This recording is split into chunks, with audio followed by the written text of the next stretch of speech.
Les travaux de la 41e session ordinaire des ministres du Conseil africain et malgache pour l'enseignement supérieur CAMES ont débuté le 20 mai à Kintélé. Ce grand rendez-vous des acteurs de l'enseignement supérieur de plusieurs pays qui s'ouvre par la réunion du comité d'experts vise à passer en revue les différents dossiers stratégiques et financiers de cette institution en vue de sa redynamisation.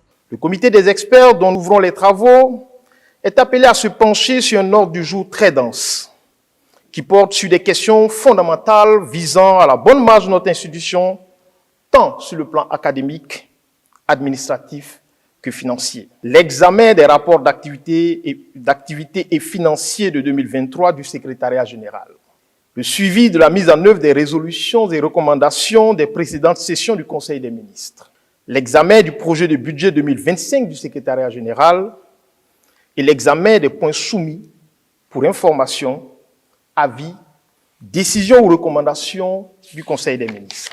La ministre congolaise chargée de l'enseignement supérieur, hôte de cet événement, a exhorté le comité d'experts à parvenir aux conclusions idoines pour le développement de ce secteur. Nos universités doivent contribuer non seulement à la formation de ressources de qualité, mais aussi et surtout, elles doivent veiller à la réduction de l'inadéquation entre la formation et l'emploi dans les différents pays de l'espace CAMES.